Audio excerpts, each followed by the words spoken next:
मैं कहांगा कि जिहड़े हरजिंदर सिंह जी धामी ने इन्हां नूं यह पुस्तक जरूर पढ़नी चाहिए है जो कि श्रोमणी गुरुद्वारा प्रबंधक कमेटी किवें होंद विच आई ते इन्हां दी वल्लों छापी हुई एक पुस्तक है। तेजा सिंह समुंदरी हॉल दे विच डिप्टी कमिश्नर SSP वगैरह जा करके उत्थे प्रधान नाल मीटिंगां करते सीगे। प्रधान नूं जा करके DC कोल नहीं जाना पैंदा सी या SSP कोल नहीं जाना पैंदा सीगा, वो फोन करता सीगा तो उत्थे मीटिंग हुंदी सीगी। धामी साहब वालों उत्थे जाना 2 घंटे वेट करनी, मैनूं लगता है कि इन्हां नूं ना शायद बहुत सत्कारयोग ने, पढ़े लिखे ने, इन्हां नूं ना प्रोटोकोल का नहीं पता। बंदी सिंघां दी गल होई, इन्हां ने प्रधानमंत्री नूं लैटर लिखी, इन्हां ने अमित शाह नूं लैटर लिखी कि सानूं टाइम दिता जाए, लेकिन उन्होंने टाइम नहीं दिता। क्यों ऐसा क्यों हो गया कि श्रोमणी कमेटी का प्रधान समा मंगे? मुद्दे नूं तां डिस्कस करना बाद की गल है, मुद्दे नूं मनना ना मनना बाद की गल है, समा नहीं दे रहे अगले। इसका मतलब है कि श्रोमणी कमेटी का किरदार, श्रोमणी कमेटी का जिहड़ा कद काठ है वो काफ़ी डाउन हो चुका है। 2014 दे विच हरभजन सिंह करता है, 2019 दे विच जा करके श्रोमणी गुरुद्वारा प्रबंधक कमेटी उस केस दे विच नाल भाईवाल बनती है, उस पटीशन दे विच एक नवी पटीशन पाई जाती है। 2014 तो लैके 2019 तक श्रोमणी कमेटी साइलेंट है। इत्थों पता लगता है कि श्रोमणी कमेटी ने इस केस नूं प्रॉपरली टेकअप नहीं किया, ठीक तरीके नाल इहदी नुमाइंदगी नहीं की। मैमोरेंडम देना, रोस मार्च करने, ये हल नहीं है। इहदे हल 2 ने, एक है कॉन्स्टिट्यूशनल मेजर्स ते दूसरा है लीगल मेजर्स। क्यों नहीं सिमरनजीत सिंह मान जिहड़ा है इस मुद्दे के उत्ते बोलते कि बई मैं जा करके ये प्रधानमंत्री को तुहानूं टाइम लैके दिंदा? क्यों नहीं जिहड़ा है कि जिहड़े बाकी दे साडे हैगे ने MPs जिहड़े ने पंजाब दे, वो क्यों नहीं बोलते? सो कुल मिला के देखा जाए कि इस वेले बड़ी वड्डियां जिम्मेवारियां ने श्रोमणी कमेटी के उत्ते, लेकिन श्रोमणी कमेटी क्योंकि एक परिवार के प्रभाव के हेठ चल रही है, इस करके साडे मसले हल नहीं हो सकते। बीते दिन श्रोमणी गुरुद्वारा प्रबंधक कमेटी वालों अमृतसर के डिप्टी कमिश्नर नूं मंग पत्र देने की शुरुआत की गई सी ਅਤੇ ਕਿਹਾ ਗਿਆ ਸੀ ਕਿ ਹਰਿਆਣਾ ਗੁਰਦੁਆਰਾ ਪ੍ਰਬੰਧਕ ਕਮੇਟੀ ਨੂੰ ਲੈ ਕੇ ਜੋ ਸੁਪਰੀਮ ਕੋਰਟ ਵੱਲੋਂ ਫੈਸਲਾ ਆਇਆ ਉਸ ਨਾਲ ਵਿਚਾਰ ਦੁਬਾਰਾ ਕੀਤਾ ਜਾਵੇ, ਜਿਸ ਨੂੰ ਲੈ ਕੇ ਲਗਾਤਾਰ ਹੀ 2 ਘੰਟੇ ਤੱਕ ਡਿਪਟੀ ਕਮਿਸ਼ਨਰ ਵੱਲੋਂ ਸ਼੍ਰੋਮਣੀ ਗੁਰਦੁਆਰਾ ਪ੍ਰਬੰਧਕ ਕਮੇਟੀ ਦੇ ਜੋ ਪ੍ਰਧਾਨ ਨੇ ਅਤੇ 11 ਦੇ ਕਰੀਬ ਮੈਂਬਰ ਸਨ ਉਹਨਾਂ ਨੂੰ ਇੰਤਜ਼ਾਰ ਤੱਕ ਕਰਵਾਇਆ ਗਿਆ। ਇਸ ਬਾਬਤ ਸਾਡੇ ਨਾਲ ਗੱਲਬਾਤ ਕਰਨ ਲਈ ਤਿਆਰ ਨੇ ਹਵਾਰਾ ਕਮੇਟੀ ਤੋਂ ਪ੍ਰੋਫੈਸਰ ਬਲਜਿੰਦਰ ਸਿੰਘ ਜੀ ਨੇ। ਵਾਹਿਗੁਰੂ ਜੀ ਕਾ ਖਾਲਸਾ, ਵਾਹਿਗੁਰੂ ਜੀ ਕੀ ਫਤਿਹ ਜੀ। ਪ੍ਰੋਫੈਸਰ ਸਾਹਿਬ, ਕਦੀ ਵੇਖਿਆ ਸੀਗਾ ਕਿ ਸ਼੍ਰੋਮਣੀ ਕਮੇਟੀ ਹੋਵੇ ਤੇ 2-2 ਘੰਟੇ ਡਿਪਟੀ ਕਮਿਸ਼ਨਰ ਦਾ ਇੰਤਜ਼ਾਰ ਕਰਦੇ ਹੋਣੇ ਤੇ ਪ੍ਰਧਾਨ ਮੰਤਰੀ ਨੂੰ ਲੈਟਰ ਲਿਖਦੇ ਸੀ ਤੇ ਪ੍ਰਧਾਨ ਮੰਤਰੀ ਹਿਲ ਜਾਂਦੇ ਸੀ? ਤੁਸੀਂ ਬਿਲਕੁਲ ਠੀਕ ਕਹਿ ਰਹੇ ਹੋ। अगर असी इतिहास की पड़चोल करिए तो इतिहास की पड़चोल करते वक्त मैं कहांगा कि जिहड़े हरजिंदर सिंह जी धामी ने इन्हां नूं यह पुस्तक जरूर पढ़नी चाहिए है जो कि श्रोमणी गुरुद्वारा प्रबंधक कमेटी किवें होंद विच आई ते इन्हां दी वल्लों छापी हुई एक पुस्तक है। इस पुस्तक दे विच जिहड़ा पेज नंबर 47 है ये चाबियां दा मोर्चा मैंशन कीता है। वो जो चाबियां दा मोर्चे की मैं गल करा तो तुहाडे सवाल का जवाब आ जाता है कि जिस वेले वो चाबियां हैंडओवर कीतियां जानियां सीगियां तो उस वेले आगू सीगे साडे बाबा खड़क सिंह, होर उस वेले उन्होंने कहा गया कि तुसी आकर के चाबियां ले लो, लेकिन उन्होंने कहा ना, चाबियां इत्थे श्री अकाल तख्त साहिब ते देण लई आओ। तो जिले के डिप्टी कमिश्नर ने, जिले के अधिकारी जिहड़े सीगे वो श्री अकाल तख्त साहिब ते जा करके चाबियां दे के आए सीगे। ये साडे सामने इतिहास है। ये इतिहास सिर्फ पढ़ने वास्ते नहीं हुंदा, प्रधान ने इस इतिहास नूं पढ़ के इनू रिपीट करना हुंदा है। अज असी खुद जा रहे हैं। दूजी गल, मेरी उम्र 71 साल के लागे है और मैं अपनी जिंदगी देखा है कि तेजा सिंह समुंदरी हॉल दे विच डिप्टी कमिश्नर SSP वगैरह जा करके उत्थे प्रधान नाल मीटिंगां करते सीगे। प्रधान नूं जा करके DC कोल नहीं जाना पैंदा सी या SSP कोल नहीं जाना पैंदा सीगा, वो फोन करता सीगा तो उत्थे मीटिंग हुंदी सीगियां। असीं ऐसा समा भी वेखिआ। सो धामी साहब वालों उत्थे जाना 2 घंटे वेट करनी, मैनूं लगता है कि इन्हां नूं ना शायद बहुत सत्कारयोग ने, पढ़े लिखे ने, इन्हां नूं ना प्रोटोकोल का नहीं पता कि सिस्टम का नहीं पता कि किने किते कोल जाना है। देखा जाए ਡਿਪਟੀ ਕਮਿਸ਼ਨਰ ਕੋਲ ਕੇਵਲ ਅੰਮ੍ਰਿਤਸਰ ਦੀ ਹਦੂਦ ਤੱਕ ਹੀ ਉਹਦੇ ਕੋਲ ਪਾਵਰਸ ਨੇ, ਬਿਲਕੁਲ ਸਹੀ ਜਦਕਿ ਇਹਨਾਂ ਦੀਆਂ ਪਾਵਰਸ ਇੰਨੀਆਂ ਵਾਸਟ ਨੇ ਕਿ ਜਿੱਥੇ ਜਿੱਥੇ ਸ਼੍ਰੋਮਣੀ ਕਮੇਟੀ ਦੇ ਮੈਂਬਰਸ ਨੇ ਉਹ ਸਾਰੇ ਮੈਂਬਰ ਚਾਹੇ ਜੰਮੂ ਤੋਂ ਨੇ, ਚਾਹੇ ਮੱਧ ਪ੍ਰਦੇਸ਼ ਤੋਂ ਨੇ, ਚਾਹੇ ਮਹਾਰਾਸ਼ਟਰ ਤੋਂ ਨੇ, ਉਹ ਸਾਰੇ ਇਹਨਾਂ ਦੇ ਖੇਤਰ ਵਿੱਚ ਆਉਂਦੇ ਨੇ। ਸੋ ਭਾਵ ਕਹਿਣ ਦਾ ਕਿ ਇਹਨਾਂ ਦਾ ਕਈ ਸੂਬਿਆਂ ਤੱਕ ਰਾਜ ਹੈ। ਹੋਰ ਇਹ ਦੇਸ਼ ਵਿਦੇਸ਼ ਦੀਆਂ ਸਾਰੀਆਂ ਸਿੱਖ ਸੰਸਥਾਵਾਂ ਤੇ ਗੁਰਦੁਆਰਿਆਂ ਨੂੰ ਰਿਪਰੈਜ਼ੈਂਟ ਕਰਦੇ ਨੇ। ਕੋਈ ਮਸਲਾ ਇੰਟਰਨੈਸ਼ਨਲ ਲੈਵਲ ਤੇ ਆ ਜਾਏ ਤੇ ਇਹ ਉਸ ਮਸਲੇ ਨੂੰ ਚੁੱਕਣ ਵਾਸਤੇ ਅੰਤਰਰਾਸ਼ਟਰੀ ਪੱਧਰ ਤੇ ਕੌਮਾਂਤਰੀ ਪੱਧਰ ਦੇ ਉੱਤੇ ਵੀ ਸਟੈਪ ਚੁੱਕਦੇ ਨੇ। ਸੋ ਇਹਨਾਂ ਦਾ ਰੁਤਬਾ ਬਹੁਤ ਵੱਡਾ ਹੈ। ਹੋਰ ਪੜ੍ਹੇ ਲਿਖੇ ਨੇ। ਅਗਰ ਕੋਈ ਅਨਪੜ੍ਹ ਪ੍ਰਧਾਨ ਇਹੋ ਜੀ ਗੱਲ ਕਰਦਾ ਨਾ 2 ਘੰਟੇ ਵੇਟ ਕਰਦਾ ਤੇ ਮੈਂ ਕਹਿਣਾ ਸੀ ਕੋਈ ਗੱਲ ਨਹੀਂ, ਚਲੋ ਉਹਨੂੰ ਪਤਾ ਨਹੀਂ ਸੀਗਾ। ਲੇਕਿਨ ਧਾਮੀ ਸਾਹਿਬ ਦੇ ਬਾਰੇ ਮੈਨੂੰ ਬੜਾ ਅਫਸੋਸ ਹੋਇਆ। ਹੋਰ ਚੰਗੇ ਸਤਿਕਾਰਯੋਗ ਨੇ, ਪੜ੍ਹੇ ਲਿਖੇ ਨੇ, ਇਹਨਾਂ ਨੂੰ ਇਹੋ ਜਿਹੀ ਚੀਜ਼ਾਂ ਨਹੀਂ ਕਰਨੀ ਚਾਹੀਦੀਆਂ। ਇਹਨਾਂ ਨੂੰ ਆਪਣੇ ਪ੍ਰੋਟੋਕੋਲ ਦਾ ਪਤਾ ਹੋਣਾ ਚਾਹੀਦਾ। ਦੂਸਰੀ ਗੱਲ ਮੈਂ ਬੇਨਤੀ ਕਰਾਂ, ਕੁਝ ਗਲਤੀਆਂ ਕਰ ਲਈਆਂ ਇਹਨਾਂ ਨੇ, ਹੋਰ ਉਹ ਸ਼੍ਰੋਮਣੀ ਕਮੇਟੀ ਦਾ ਵਕਾਰ ਜਿਹੜਾ ਸੀਗਾ ਡਾਊਨ ਕਰ ਲਿਆ। ਉਹ ਕਿੱਦਾਂ? ਬੰਦੀ ਸਿੰਘਾਂ ਦੀ ਗੱਲ ਹੋਈ, ਇਹਨਾਂ ਨੇ ਪ੍ਰਧਾਨ ਮੰਤਰੀ ਨੂੰ ਲੈਟਰ ਲਿਖੀ, ਇਹਨਾਂ ਨੇ ਅਮਿਤ ਸ਼ਾਹ ਨੂੰ ਲੈਟਰ ਲਿਖੀ ਕਿ ਸਾਨੂੰ ਟਾਈਮ ਦਿੱਤਾ ਜਾਵੇ, ਲੇਕਿਨ ਉਹਨਾਂ ਨੇ ਟਾਈਮ ਨਹੀਂ ਦਿੱਤਾ। ਕਿਉਂ? ਐਸਾ ਕਿਉਂ ਹੋ ਗਿਆ ਕਿ ਸ਼੍ਰੋਮਣੀ ਕਮੇਟੀ ਦਾ ਪ੍ਰਧਾਨ ਸਮਾਂ ਮੰਗੇ? ਮੁੱਦੇ ਨੂੰ ਤਾਂ ਡਿਸਕਸ ਕਰਨਾ ਬਾਅਦ ਦੀ ਗੱਲ ਹੈ, ਮੁੱਦੇ ਨੂੰ ਮੰਨਣਾ ਨਾ ਮੰਨਣਾ ਬਾਅਦ ਦੀ ਗੱਲ ਹੈ। ਸਮਾਂ ਨਹੀਂ ਦੇ ਰਹੇ ਅਗਲੇ। ਇਹਦਾ ਮਤਲਬ ਹੈ ਕਿ ਸ਼੍ਰੋਮਣੀ ਕਮੇਟੀ ਦਾ ਕਿਰਦਾਰ, ਸ਼੍ਰੋਮਣੀ ਕਮੇਟੀ ਦਾ ਜਿਹੜਾ ਕੱਦ ਕਾਠ ਹੈ ਉਹ ਕਾਫੀ ਡਾਊਨ ਹੋ ਚੁੱਕਿਆ ਹੈ। ਉਹ ਜਿਸ ਵੇਲੇ ਇਹ ਜਾ ਕਰਕੇ ਕਿਤੇ ਰੋਸ ਪ੍ਰਦਰਸ਼ਨ ਕਰਦੇ ਨੇ ਨਾ, ਤੇ ਸਕੂਲਾਂ ਦੇ ਬੱਚੇ ਬੁਲਾ ਲੈਂਦੇ ਨੇ, ਕਾਲਜਾਂ ਦੇ ਬੱਚੇ ਬੁਲਾ ਲੈਂਦੇ ਨੇ, ਆਪਣੇ ਇੰਪਲੋਇਜ਼ ਬੁਲਾਉਂਦੇ ਨੇ, ਆਪਣੇ ਕਰਮਚਾਰੀ ਬੁਲਾ ਕਰਕੇ, ਆਪਣੇ ਮੈਂਬਰ ਬੁਲਾ ਕਰਕੇ। ਇਹਦਾ ਮਤਲਬ ਇਹ ਸ਼੍ਰੋਮਣੀ ਕਮੇਟੀ ਦਾ ਕੈਡਰ ਨਹੀਂ ਹੈ। ਸ਼੍ਰੋਮਣੀ ਕਮੇਟੀ ਦਾ ਕੈਡਰ ਕਿਹੜਾ ਹੈ? ਮੈਂ ਧਾਮੀ ਸਾਹਿਬ ਦੱਸਦੇ ਹਾਂ, ਸ਼੍ਰੋਮਣੀ ਕਮੇਟੀ ਦਾ ਕੈਡਰ ਸਿੱਖ ਸੰਗਤਾਂ ਨੇ। ਲੇਕਿਨ ਪ੍ਰੋਫੈਸਰ ਸਾਹਿਬ, ਲੱਗਦਾ ਨਹੀਂ ਹੈ ਕਿ ਰਿਟਾਇਰਡ ਜੱਜ ਦੇ ਨਾਲ ਵੀ ਗੱਲਬਾਤ ਕੀਤੀ ਜਾਣੀ ਚਾਹੀਦੀ ਹੈ? ਕਿਉਂਕਿ ਸੁਪਰੀਮ ਕੋਰਟ ਦਾ ਜੋ ਇਹ ਮੈਟਰ ਹੈ, ਸੁਪਰੀਮ ਕੋਰਟ ਨੇ ਜਿਹੜੀ ਹੈ ਰੂਲਿੰਗ ਜਿਹੜੀ ਹੈ ਦਿੱਤੀਆਂ ਨੇ ਕਿ ਇਸ ਤਰ੍ਹਾਂ ਚੇਂਜ ਕੀਤਾ ਜਾਵੇ। ਕੀ ਲੱਗਦਾ ਕਿ ਰਿਟਾਇਰਡ ਜਿਹੜੇ ਜੱਜ ਨੇ, ਸਿੱਖ ਬਹੁਤ ਨੇ ਰਿਟਾਇਰਡ ਜੱਜ ਨੇ, ਉਹਨਾਂ ਨਾਲ ਵੀ ਮੀਟਿੰਗ ਕੀਤੀ ਜਾ ਸਕਦੀ ਸੀ ਕਿ ਹੋਰ ਵੀ ਬਹੁਤ ਸਾਰੇ ਜਿਹੜੇ ਵਿਚਾਰ ਕੀਤੇ ਜਾ ਸਕਦੇ? ਤੁਸੀਂ ਬਿਲਕੁਲ ਦਰੁਸਤ ਕਿਹਾ। ਇਹ ਮਸਲਾ ਸੁਪਰੀਮ ਕੋਰਟ ਵਿੱਚ ਗਿਆ। ਕਦੋਂ ਗਿਆ? 2014 'ਚ ਹਰਭਜਨ ਸਿੰਘ ਲੈ ਕੇ ਗਿਆ, ਇੱਕ ਮੈਂਬਰ ਸੀਗਾ ਕੁਰੂਕਸ਼ੇਤਰਾ ਦਾ, ਉਹ ਲੈ ਕੇ ਗਿਆ। 2014 ਤੋਂ ਪਹਿਲਾਂ ਇਹਦੀ ਵਿਉਂਤਬੰਦੀ ਬਣਨੀ ਸ਼ੁਰੂ ਹੋ ਚੁੱਕੀ ਸੀਗੀ। ਹੂਡਾ ਦੇ ਵੇਲੇ ਵੀ, ਜਿਸ ਵੇਲੇ ਉਹ ਮੁੱਖ ਮੰਤਰੀ ਸੀਗਾ ਕਾਂਗਰਸ ਦਾ, ਉਸ ਤੋਂ ਪਹਿਲਾਂ ਦੀ ਇਹ ਵਿਉਂਤਬੰਦੀਆਂ ਸ਼ੁਰੂ ਹੋਣੀਆਂ ਸ਼ੁਰੂ ਹੋ ਗਈਆਂ ਸੀਗੀਆਂ। ਮਤਲਬ ਇੱਕ ਪ੍ਰਕਾਰ ਦਾ ਸਿਮਰਿੰਗ ਹੋ ਰਹੀ ਸੀਗੀ ਕਿ ਹਾਂ ਬਈ ਕਿ ਹਰਿਆਣੇ ਦੇ ਸਿੱਖ ਜਿਹੜੇ ਨੇ ਉਹ ਜਿਹੜੇ ਨੇ ਨਾਰਾਜ਼ ਨੇ। ਹੋਰ ਉਸ ਵੇਲੇ ਪੰਜਾਬ ਦੇ ਵਿੱਚ ਸਰਕਾਰ ਕਿਹਦੀ ਸੀਗੀ? ਅਕਾਲੀ ਦਲ, ਭਾਜਪਾ ਦੀ। ਠੀਕ ਹੈ। ਉਸ ਵੇਲੇ ਰਿਪੇਅਰ ਵਰਕ ਕਿਉਂ ਨਹੀਂ ਕੀਤਾ ਗਿਆ? ਨਹੀਂ ਕੀਤਾ ਗਿਆ।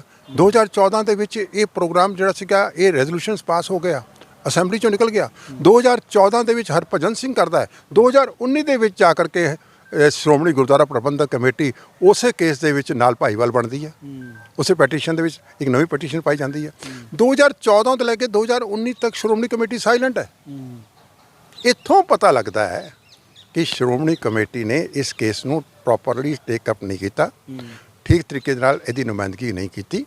ਹੋਰ 2022 ਦੇ ਵਿੱਚ ਜਿਸ ਵੇਲੇ ਇਹ ਆ ਗਿਆ ਤਾਂ ਉਹਦੇ ਬਾਅਦ ਆਉਂਦੇ ਟਾਈਮ ਹੀ ਜਿਉਂ ਹੀ ਇਹ ਵਰਡਿਕਟ ਆਇਆ ਤੇ ਧਾਮੀ ਸਾਹਿਬ ਦਾ ਇਮੀਡੀਏਟ ਰਿਐਕਸ਼ਨ ਤੁਹਾਨੂੰ ਯਾਦ ਹੋਏਗਾ ਕੀ ਸੀਗਾ ਕਿ ਬਈ ਅਸੀਂ ਸ਼੍ਰੋਮਣੀ ਕਮੇਟੀ ਜਿਹੜੀ ਹੈ ਇੱਕ ਰਿਵਿਊ ਪਟੀਸ਼ਨ ਪਾਏਗੀ। ਉਹਨਾਂ ਨੇ ਕਹਿੰਦੇ ਸੀ ਅਸੀਂ ਇਸ ਜਜਮੈਂਟ ਨੂੰ ਮੰਨਦੇ ਹੀ ਨਹੀਂ।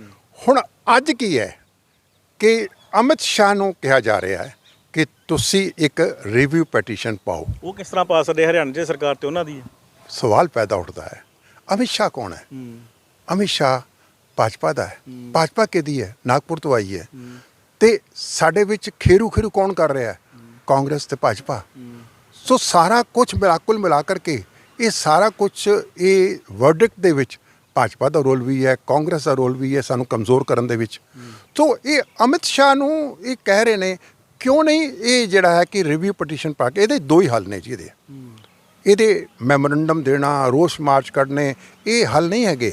ਇਹਦੇ ਹੱਲ 2 ਨੇ। ਇੱਕ ਹੈਗਾ ਕੌਂਸਟੀਟਿਊਸ਼ਨਲ ਮੇਜਰਸ ਤੇ ਦੂਸਰਾ ਹੈਗਾ ਹੈ ਲੀਗਲ ਮੇਜਰਸ। ਤੁਸੀਂ ਸੁਪਰੀਮ ਕੋਰਟ ਦੇ ਵਿੱਚ ਚੰਗੇ ਇੱਕ ਵਕੀਲਾਂ ਦਾ ਪੈਨਲ ਬਣਾ ਕਰਕੇ ਤੁਸੀਂ ਰਿਵਿਊ ਪਟੀਸ਼ਨ ਪਾਓ, ਦੇਖੋ ਕਿ ਵੀ ਕਿਸ ਤਰੀਕੇ ਨਾਲ ਲੜਾਈ ਤੁਸੀਂ ਕਾਨੂੰਨੀ ਲੜਨੀ ਹੈ। ਦੂਸਰਾ ਹੈਗਾ ਕੌਂਸਟੀਟਿਊਸ਼ਨਲ। ਕਿਉਂ ਨਹੀਂ ਸਿਮਰਨਜੀਤ ਸਿੰਘ ਮਾਨ ਜਿਹੜਾ ਹੈ ਇਸ ਮੁੱਦੇ ਦੇ ਉੱਤੇ ਬੋਲਦੇ ਕਿ ਬਈ ਮੈਂ ਜਾ ਕਰਕੇ ਇਹ ਪ੍ਰਧਾਨ ਮੰਤਰੀ ਕੋਲ ਤੁਹਾਨੂੰ ਟਾਈਮ ਲੈ ਕੇ ਦਿੰਦਾ? ਕਿਉਂ ਨਹੀਂ ਜਿਹੜਾ ਹੈ ਕਿ ਜਿਹੜੇ ਬਾਕੀ ਦੇ ਸਾਡੇ ਹੈਗੇ ਨੇ MPs ਜਿਹੜੇ ਨੇ ਪੰਜਾਬ ਦੇ, ਉਹ ਕਿਉਂ ਨਹੀਂ ਬੋਲਦੇ? ਸੋ ਚਾਹੇ ਉਹ ਕਾਂਗਰਸ ਨਾਲ ਸੁਖਬੀਰ ਸਿੰਘ ਬਾਦਲ ਵੀ ਮੈਂਬਰ ਉਹ ਵੀ ਮੈਂਬਰ ਪਾਰਲੀਮੈਂਟ ਹੈ, ਹਰਸਿਮਰਤ ਹੈਗੀ ਹੈ। ਸੋ ਇਹ ਕੁੱਲ ਮਿਲਾ ਕਰਕੇ ਜਿਹੜਾ ਹੈ ਕਿ ਇਹਨਾਂ ਨੂੰ ਇਹਦੇ ਵਾਸਤੇ ਕਨਸਟੀਟਿਊਸ਼ਨਲ ਮੇਜਰਸ ਲੈਣੇ ਚਾਹੀਦੇ ਨੇ, ਇਹਨਾਂ ਨੂੰ ਲੀਗਲ ਮੇਜਰਸ ਲੈਣੇ ਚਾਹੀਦੇ ਨੇ। ਹੋਰ ਇੱਕ ਬਹੁਤ ਚੰਗਾ ਪੈਨਲ ਵਕੀਲਾਂ ਦਾ, ਜੱਜਿਸ ਦਾ ਬਣਾ ਕਰਕੇ ਇਹਨਾਂ ਨੂੰ ਲੀਗਲ ਕੋਰਸ ਜਿਹੜਾ ਲੀਗਲ ਰੈਮੇਡੀ ਜਿਹੜੀ ਹੈ ਉਹ ਵੇਖਣੀ ਚਾਹੀਦੀ ਹੈ। ਇਹ ਕੌਮ ਦੀ એનર્ਜੀ ਨਾ ਵੇਸਟ ਕਰਨ, ਕੌਮ ਦਾ ਟਾਈਮ ਨਾ ਵੇਸਟ ਕਰਨ। ਮੈਨੂੰ ਲੱਗਦਾ ਹੈ ਕਿ ਕਿਤੇ ਨਾ ਕਿਤੇ ਸਾਨੂੰ ਗੁੰਮਰਾਹ ਕੀਤਾ ਜਾ ਰਿਹਾ ਹੈ। ਲੇਕਿਨ ਜਥੇਦਾਰ ਸ਼੍ਰੀ ਅਕਾਲ ਤਖਤ ਸਾਹਿਬ ਵੱਲੋਂ ਵੀ ਪਹਿਲੋਂ ਇੱਕ ਸੰਦੇਸ਼ ਜਾਰੀ ਕੀਤਾ ਗਿਆ ਹੈ, ਕਹਿੰਦੇ ਕਿ ਕਿਸੇ ਵੀ ਤਰ੍ਹਾਂ ਦਾ ਧਰਨਾ ਪ੍ਰਦਰਸ਼ਨ ਨਾ ਕੀਤਾ ਜਾਵੇ। ਲੱਗਦਾ ਸ਼੍ਰੋਮਣੀ ਕਮੇਟੀ ਦੇ ਪ੍ਰਧਾਨ ਸਾਹਿਬ ਹੀ ਭੁੱਲ ਗਏ ਲੱਗਦਾ ਉਸ ਜਿਹੜਾ ਉਹਨਾਂ ਨੇ ਇੱਕ ਹੁਕਮਨਾਮਾ ਜਾਰੀ ਕੀਤਾ ਸੀ।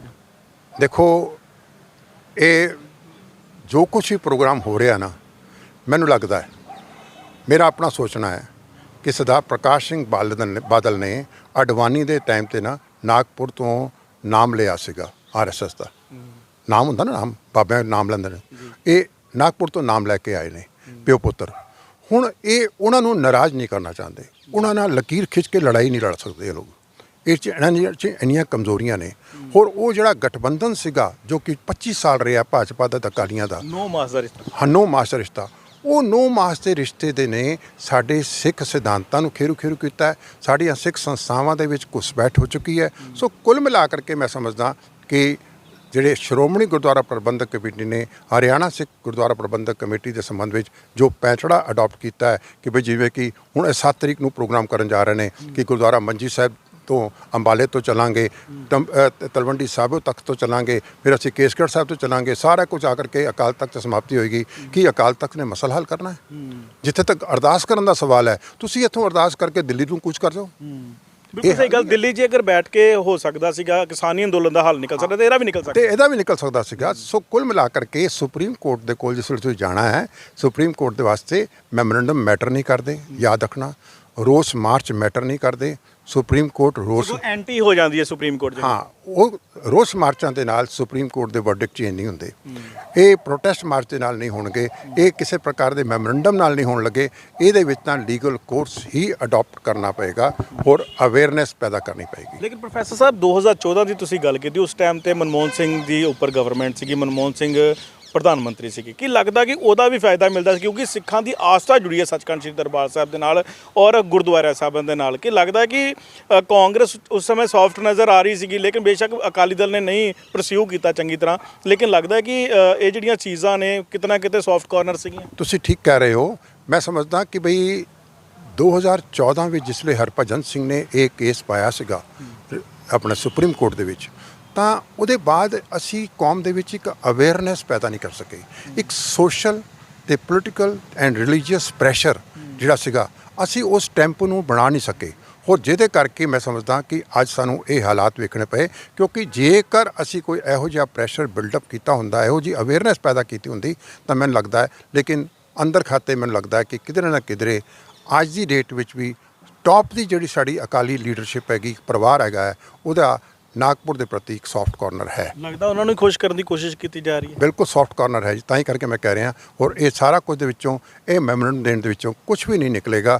ਔਰ ਧਾਮੀ ਸਾਹਿਬ ਨੂੰ ਇਹਦੇ ਵਾਸਤੇ ਲੀਗਲ ਕੋਰਸ ਤੇ ਕਨਸਟੀਟਿਊਸ਼ਨਲ ਕੋਰਸ ਅਡਾਪਟ ਕਰਨ ਦੀ ਲੋੜ ਹੈ। ਪ੍ਰੋਫੈਸਰ ਸਾਹਿਬ ਤੁਸੀਂ ਬਹੁਤ ਸਾਰੇ ਜਿਹੜੇ ਨੇ ਉਹ ਸੈਮੀਨਾਰਸ ਵੀ ਤੁਸੀਂ ਕੀਤੇ, ਅਟੈਂਡ ਕੀਤੇ ਹੋਣਗੇ, ਇਸ ਤਰ੍ਹਾਂ ਦੀਆਂ ਚੀਜ਼ਾਂ ਵੀ ਨਿਕਲ ਕੇ ਸਾਹਮਣੇ ਆਉਂਦੀਆਂ ਹੋਣਗੀਆਂ ਕਿਉਂਕਿ ਕੋਰਟ ਦੇ ਫੈਸਲੇ ਨੂੰ ਹਮੇਸ਼ਾ ਜਜਮੈਂਟ ਦੇ ਤੌਰ ਤੇ ਹੀ ਦੇਖਿਆ ਜਾਂਦਾ ਹੈ। ਜੇਕਰ ਸੈਮੀਨਾਰਸ ਤੁਸੀਂ ਜਾ ਕੇ ਪਾਰਟਿਸਿਪੇਟ ਕਰਕੇ ਸਭ ਕੁਝ ਸਿੱਖ ਸਕਦੇ ਹੋ, ਤਾਂ ਕੀ ਲੱਗਦਾ ਨਹੀਂ ਕਿ ਇੱਕ ਇਸ ਤਰ੍ਹਾਂ ਦਾ ਪੈਨਲ ਤਿਆਰ ਕੀਤਾ ਜਾਂਦਾ ਤਾਂ ਜੋ ਕਿ ਜੋ ਸੁਪਰੀਮ ਕੋਰਟ ਦੀ ਰੂਲਿੰਗਸ ਆਈਆਂ ਨੇ ਜਾਂ ਜੋ ਹਰਿਆਣਾ ਕਮੇਟੀ ਨੂੰ ਲੈ ਕੇ ਆਇਆ, ਉਹਦੇ ਲਈ ਕੋਈ ਵਾਜਿਬ ਜਿਹੜਾ ਚੀਜ਼ ਕੀਤੀ ਜਾਵੇ, ਰਾਦਰ ਦੈਨ ਕਿ ਅਸੀਂ ਲੋਕਾਂ ਨੂੰ ਤੰਗ ਪਰੇਸ਼ਾਨ ਹੋਣ ਕਰਨਾ ਸ਼ੁਰੂ ਕਰਤਾ। ਜਿਸ ਤਰ੍ਹਾਂ ਕਿਹਾ ਕਿ 7 ਤਰੀਕ ਤੋਂ ਹੁਣ ਇੱਕ ਰੋਸ ਮਾਰਚ ਵੀ ਨਿਕਲਣਗੇ, ਉਹਨਾਂ ਲੋਕ ਵੀ ਪਰੇਸ਼ਾਨ ਹੋਣਗੇ, ਲੋਕਾਂ ਦਾ ਫੈਸਟੀਵਲ ਸੀਜ਼ਨ ਵੀ ਹੈ, ਲੋਕ ਵੀ ਪਰੇਸ਼ਾਨ ਹੋਣਗੇ। ਕੀ ਲੱਗਦਾ ਨਹੀਂ ਕਿ ਇਹ ਚੀਜ਼ ਨੂੰ ਲੈ ਕੇ ਕੁਛ ਨਾ ਕੁਛ ਜੋ ਟੇਬਲ ਤੇ ਬੈਠ ਕੇ ਗੱਲਬਾਤ ਹੋ ਸਕਦੀ ਜਾਂ ਸਿੱਖਿਆ ਜਾ ਸਕਦਾ, ਉਹ ਰੋਡ ਤੇ ਆ ਕੇ ਨਹੀਂ ਸਿੱਖਿਆ ਜਾ ਸਕਦਾ?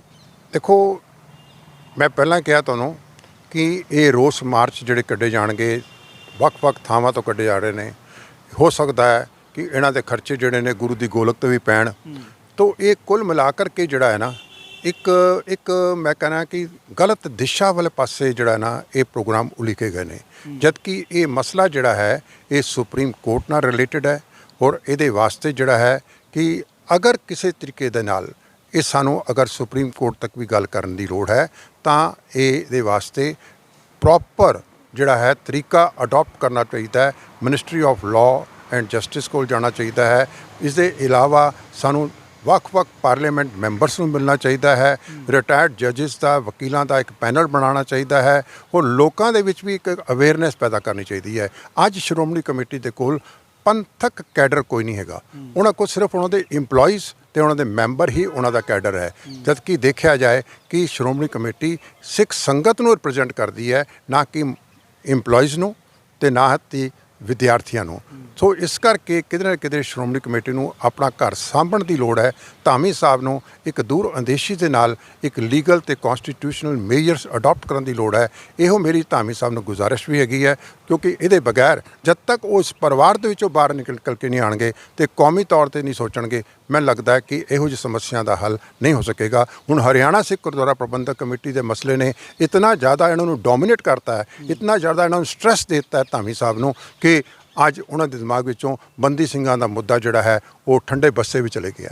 ਸੋ ਕੁੱਲ ਮਿਲਾ ਕੇ ਦੇਖਿਆ ਜਾਏ ਕਿ ਇਸ ਵੇਲੇ ਬੜੀ ਵੱਡੀਆਂ ਜ਼ਿੰਮੇਵਾਰੀਆਂ ਨੇ ਸ਼੍ਰੋਮਣੀ ਕਮੇਟੀ ਦੇ ਉੱਤੇ, ਲੇਕਿਨ ਸ਼੍ਰੋਮਣੀ ਕਮੇਟੀ ਕਿਉਂਕਿ ਇੱਕ ਪਰਿਵਾਰ ਦੇ ਪ੍ਰਭਾਵ ਦੇ ਹੇਠ ਚੱਲ ਰਹੀ ਹੈ, ਇਸ ਕਰਕੇ ਸਾਡੇ ਮਸਲੇ ਹੱਲ ਨਹੀਂ ਹੋ ਸਕਦੇ। ਸੋ ਇਹ ਸਨ ਪ੍ਰੋਫੈਸਰ ਬਲਜਿੰਦਰ ਸਿੰਘ ਜੀ, ਜੋ ਕਿ ਹਵਾਰਾ ਕਮੇਟੀ ਤੋਂ ਨੇ। ਇਹਨਾਂ ਦਾ ਕਹਿਣਾ ਇਹ ਹੈ ਕਿ ਜੇਕਰ ਇਸ ਚੀਜ਼ ਨੂੰ ਲੈ ਕੇ ਕੋਈ ਸੰਵਿਧਾਨ ਕੱਢਣਾ ਹੈ ਤਾਂ ਉਹ ਰਿਟਾਇਰ ਜੱਜ ਜਿਹੜੇ ਨੇ ਜਾਂ ਰਿਟਾਇਰ ਵਕੀਲ ਜਿਹੜੇ ਨੇ ਉਹਨਾਂ ਨਾਲ ਸਲਾਹ ਕਰਕੇ ਹੋ ਸਕਦਾ ਹੈ, ਕਿਉਂਕਿ ਇਹ ਸੁਪਰੀਮ ਕੋਰਟ ਦੀ ਰੂਲਿੰਗਸ ਨੇ। ਇਹਨੂੰ ਪ੍ਰੋਟੈਸਟ ਦੇ ਰਾਹੀਂ ਜਾਂ ਮੰਗ ਪੱਤਰ ਦੇ ਕੇ ਕੋਈ ਵੀ ਹੱਲ ਜਿਹੜਾ ਹੈ ਉਹ ਨਹੀਂ ਨਿਕਲ ਸਕਦਾ। ਦੂਸਰੇ ਪਾਸੇ ਇਹਨਾਂ ਦਾ ਇਹ ਵੀ ਕਹਿਣਾ ਕਿ ਇੱਕ ਪਰਿਵਾਰ ਨੂੰ ਖੁਸ਼ ਕਰਨ ਵਾਸਤੇ ਹੀ ਸਾਰਾ ਕੁਝ ਕੀਤਾ ਜਾ ਰਿਹਾ ਹੈ, ਕਿਉਂਕਿ ਨਾਗਪੁਰ 'ਚ ਹੀ ਪ੍ਰਕਾਸ਼ ਸਿੰਘ ਬਾਦਲ ਹੋਣਾ ਵੱਲੋਂ ਨਾਮਦਾਨ ਜਿਹੜਾ ਸੀਗਾ ਉਹ ਲਿੱਤਾ ਗਿਆ ਸੀਗਾ ਅਤੇ ਹੁਣ ਉਹਨਾਂ ਨੂੰ ਖੁਸ਼ ਕਰਨ ਵਾਸਤੇ ਤੇ ਨਾਗਪੁਰ ਦੇ ਵਿੱਚ ਬੈਠੇ RSS ਨੂੰ ਖੁਸ਼ ਕਰਨ ਵਾਸਤੇ ਹੀ ਸਿਰਫ ਸਾਰਾ ਕੁਝ ਕੀਤਾ ਜਾ ਰਿਹਾ, ਹੋਰ ਕੁਝ ਨਹੀਂ। ਕਿਉਂਕਿ ਲਗਾਤਾਰ ਹੀ ਇਸ ਨੂੰ ਲੈ ਕੇ ਵੀ ਕਾਫੀ ਵਿਵਾਦ ਜਿਹੜਾ ਹੈ ਵਾਧਾ ਹੋਇਆ ਨਜ਼ਰ ਆ ਰਿਹਾ ਸੀਗਾ ਅਤੇ ਕੱਲ੍ਹ 2 ਘੰਟੇ ਤੱਕ ਇੰਤਜ਼ਾਰ ਜਿਹੜਾ ਸੀਗਾ ਸ਼੍ਰੋਮਣੀ ਗੁਰਦੁਆਰਾ ਪ੍ਰਬੰਧਕ ਕਮੇਟੀ ਦੇ ਪ੍ਰਧਾਨ ਉਹਨਾਂ ਨੂੰ ਕਰਨਾ ਪਿਆ ਸੀਗਾ ਅਤੇ ਲਗਾਤਾਰ ਹੀ ਉਹਨਾਂ ਨੂੰ ਪ੍ਰਦਰਸ਼ਨ ਕਰਨਾ ਪੈ ਰਿਹਾ ਅਤੇ ਲਗਾਤਾਰ ਹੀ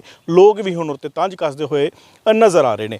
ਕੈਮਰਾਮੈਨ ਵੰਸ਼ ਦੇ ਨਾਲ ਗੁਰਪ੍ਰੀਤ ਸਿੰਘ, ਪੰਜਾਬੀ ਲੋਕ ਚੈਨਲ, ਅੰਮ੍ਰਿਤਸਰ।